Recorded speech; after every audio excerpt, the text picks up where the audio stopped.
بسم اللہ الرحمن الرحیم الصلاۃ والسلام علیکہ یا رسول اللہ و علی آلک و صحابک یا حبیب اللہ۔ محترم ناظرین و سامعین، السلام علیکم ورحمۃ اللہ وبرکاتہ۔ معمول کی دعا کے ساتھ عائشہ بیٹی کے ساتھ آج کی کلاس شروع کر رہے ہیں۔ بسم اللہ کریں۔ رحمت دامی پا خدایا باغ سکا کر ہریا، بوٹا آس امید میری دا کر دے میوے کریا، آمین ثم آمین۔ تو آج جو ہمارے جی آج کا ٹاپک جو ہے بیٹا جی، یہ ادب کی میاں صاحب رحمۃ اللہ علیہ نے آگے تو صرف کلام کے ذریعے ہی درس نہیں دیا، بلکہ عملی طور پہ اپنے کردار اور افعال سے جو ادب کی انتہا تک پہنچے اس کے متعلق آج ڈسکس کریں گے ہم کہ میاں صاحب نے کیسے عملی طور پہ جو ادب کیا ہے۔ تو آپ نے اپنی زندگی میں ہر اس چیز کا ادب کیا ہے کہ جس چیز کا کسی بھی ایسی ہستی سے وہ ریلیٹڈ ہو، اس سے کوئی نسبت ہو، ہر اس چیز کا ادب میاں صاحب نے کیا ہے جی۔ تو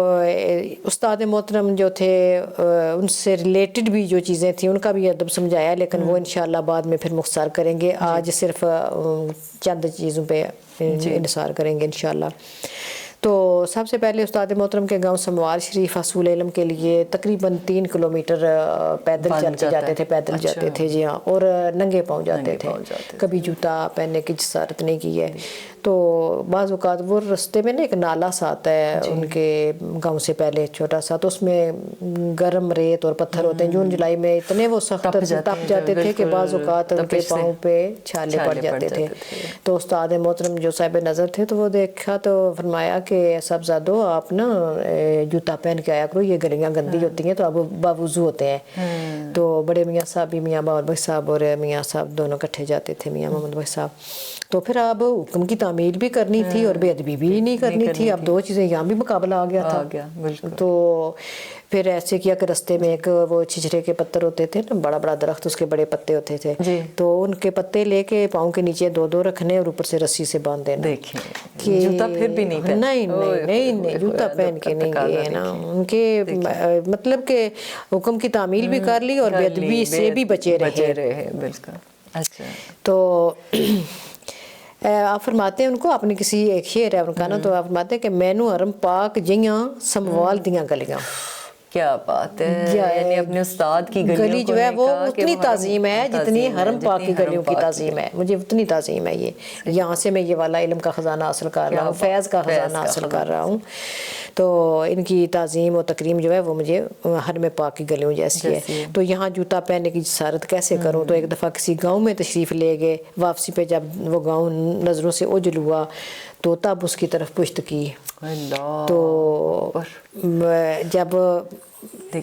جب اس طرف پش کی نا تو پھر کہتے ہیں کہ جب وہ ساتھ خدام تھے نا، ساتھ 2-4 تھے نا، تو انہوں نے پوچھا کہ سرکار آپ نے اس گاؤں کی طرف پشت نہیں کی، جب وہ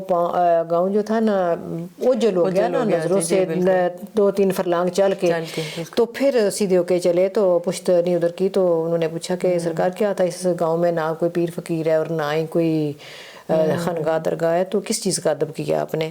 تو آپ نے فرمایا کہ اس گاؤں میں میرے استاد محترم کے گاؤں کی بیٹی کی شادی ہوئی ہے۔ اللہ اکبر، دیکھیں استاد کی بیٹی نہیں تھی، ان کے گاؤں کی بیٹی۔ جی جی۔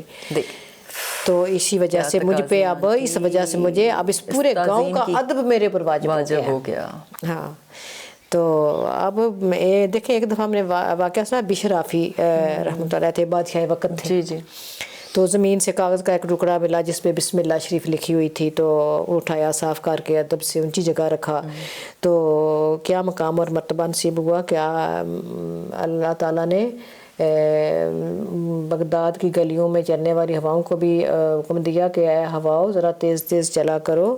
کہ میرا بشر رافی ادھر سے گزر رہا ہوگا تو اس کے پاؤں کو کوئی کانٹا نہ چبھ جائے۔ اور جتنے وہ پرند چرند تھے ان کو حکم دیا کہ کسی نے جسارت نہیں کرنی ہے کہ اس بغداد کی گلیوں میں کوئی گوبر ہو جائے یا بیٹ ہو جائے، میرا بشر رافی ادھر سے گزرے گا تو اس کے پاؤں گندے نہ ہو جائیں۔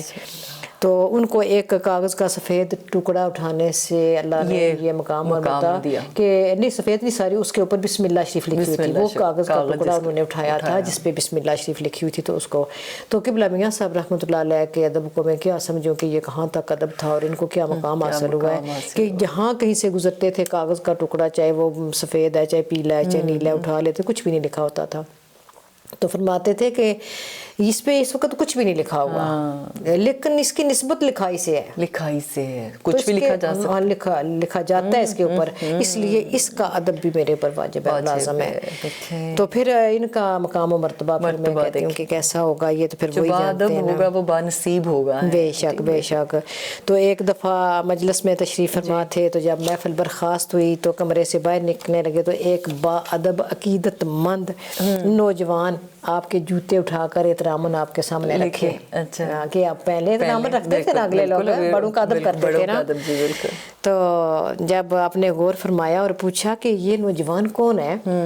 تو بتایا گیا کہ اس علاقے کے ایس ایچ او ہیں اور آپ سے ملاقات کے لیے آئے تھے، تو یہ وہ ہے، تو آپ نے فرمایا کہ اچھا یہ آپ کو معلوم ہے کہ یہ ایک سید زادہ ہے اور ان کے ہاتھ میرے جوتے کے ساتھ لگے ہیں تو اب یہ جوتا میرے پاؤں کے لائق نہیں رہا، اب اسے وہاں سے پھر وہ پیدل چل کے آئے کہ اب میں اس جوتے کے اندر اپنے پاؤں نہیں ڈال سکتا، اس کو ایک سید زادے کے ہاتھ لگ گئے ہیں، تو میرے اندر بہت بڑا احترام اور ادب ہے سید ذات کا۔ تو اسی طرح ایک دفعہ ایک رسی بنوانی تھی جسے غالباً پچھاڑی کہتے ہیں نا، وہ جہاں سے گھوڑی کے اوپر پاؤں رکھ کے بیٹھتے ہیں نا، وہ اس کے ساتھ کوئی رسی تھوڑی ہوتی ہے لگی ہوئی نا، تو اس کے اوپر پاؤں رکھ کر گھوڑی پہ بیٹھا جاتا ہے، تو خادم کو بھیجا کہ جاؤ اس کی وہ رسی بنوا لاؤ، چھمک کہتے ہیں اس کو، پتہ نہیں کچھ چھمک نا، وہ نا جہاں رکاب کے اوپر پاؤں رکھتے ہیں اس کے ساتھ کوئی رسی ہوتی ہے تھوڑی اس کے سمجھیے آپ، تو وہ خادم گئے نا لے کے رسی بنوانے کے لیے، تو رستے میں بڑے میاں صاحب بیٹھے تھے، میاں بابر بخش صاحب رحمۃ اللہ علیہ، تو انہوں نے پوچھا کدھر جا رہے ہو، تو بتایا کہ یہ رسی بنوانی ہے، میاں صاحب نے بھیجا ہے، تو آپ نے فرمایا کہ مجھے بھی کرنی آتی ہے، میں زمیندارہ بھی جانتا ہوں، تو آپ مجھے دو میں اس کو بنا دیتا ہوں، تو آپ نے بنا کے دی، تو واپس جب وہ لے کے گئے تو واپسی پر آئے تو آپ نے پوچھا کہ یہ رسی کس نے بنا کے دی ہے، فوراً پوچھا، تو بتایا کہ بڑے بھائی صاحب نے، تو آپ نے وہ رسی لے کر سنبھال لی اور فرمایا کہ اس رسی کو میرے بھائی کے ہاتھ لگے، دیکھیں بڑے بھائی کے ہاتھ لگے، اس کا ادب مجھ پہ واجب و لازم ہے، اب اس رسی کی جگہ میرے پاؤں کے نیچے نہیں بلکہ میرے سر کے اوپر ہے، تو ساری زندگی پھر وہ استعمال نہیں کی ہے۔ تو بس یہ چیزیں بیٹا یہ کہتے ہیں کہ بڑے بھائی صاحب کے پاس نا کہتے ہیں کہ میاں بابر بخش صاحب کے متعلق لوگ اکثر مفروضوں پہ مبنی حکایات پہ وہ بناتے رہتے ہیں کہ میاں صاحب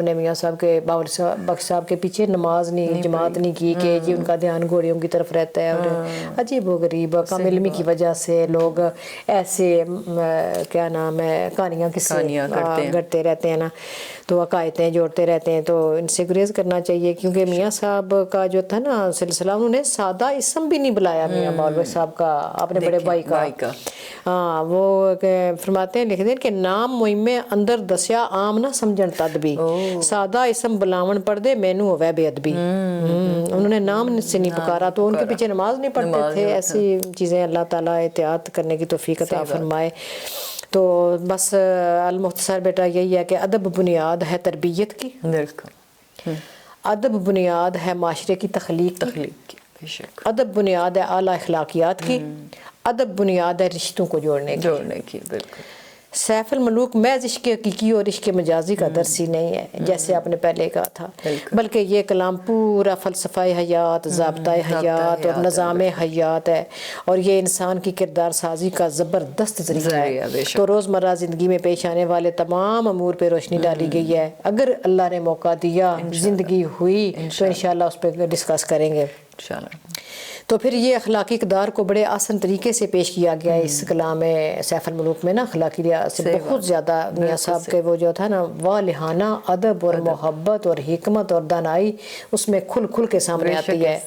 تو ان اولیاء اکرام اور صوفیاء اکرام نے تعلیم سے زیادہ تربیت پہ زور دیا ہے بیٹا، اصل بات تو یہ ہے نا، آج کا جو ہے نا بچہ اسٹوڈنٹ طالب علم اور استاد سکھایا جا رہا ہے لیکن ادب اور تربیت کا فقدان ہے، بے شک بے شک، جو اس وقت کی عام ضرورت ہے۔